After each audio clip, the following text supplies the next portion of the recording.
And what it actually creates is women who, again, we're reinforcing the narrative of the patriarchy that as women, our greatest value lies in how much we give ourselves away. So it's pretty entrained into most women that we have to give and give and give and give of ourselves, that we are the nurturers, that we are the providers, that we give our expertise, we give more time at work. If we're asked to stay late, the answer is of course. If we're asked to put more time in on a job, of course. Then we have to go home and we have to give 100% to our family and 100% into our relationship and then into our community as well. And that consistent depletion, and I would even use the word ravaging, of the feminine is actually not feminine. And what it does is it diminishes our capacity for resilience. It puts us on our back foot. It disempowers us. It creates burnout, Mm-hmm, exhaustion, mm-hmm.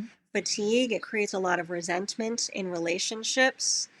And that's not feminine. Okay, so let me blow your mind real quick, and for all listeners too. One of the primary qualities of the feminine is receptivity, not giving away, but taking in, receiving. Our role as the feminine is not to do, overdo, overachieve, overstrive, overbook ourselves, overwork ourselves. Our role is to actually sit back, relax, be in a creative place of inspiration for those around us, and receive the generosity of our masculine counterparts.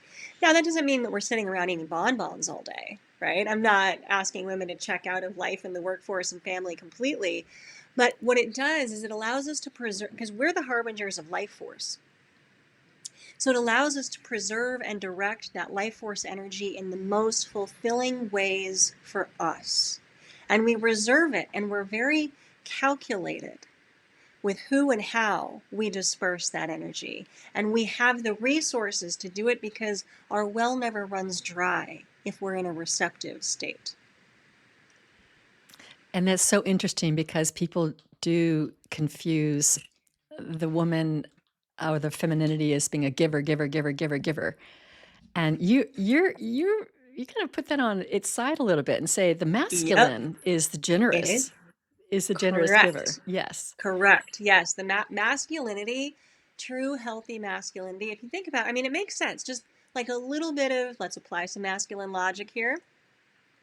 The masculine, some of the foremost qualities of the masculine are providership and protection, right? We love our masculine counterparts for that. Now, I'm not living in the 1950s. Providership doesn't mean that he has to go out and make all the money and bring home the bacon. And protection doesn't mean he has to be a big, buff, strong guy and get in a street fight every time someone catcalls you, right? There's a lot of ways to protect. There's a lot of ways to provide, but the healthy masculine actually feels energized by that. Healthy masculinity actually also is incredibly energized. Like they love to lead. They're the leaders. They are, they like to be the guides. They like to be the decision makers. They like, I mean, think, they lead the charge. They're very capable and they're nurturing.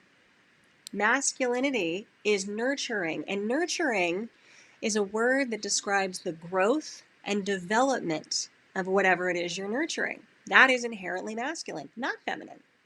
Feminine is nourishing.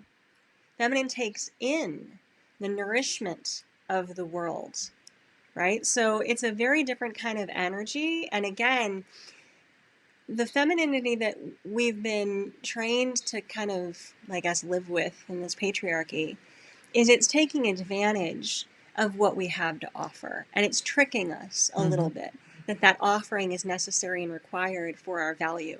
And if we're not offering, we're easily discarded and abandoned.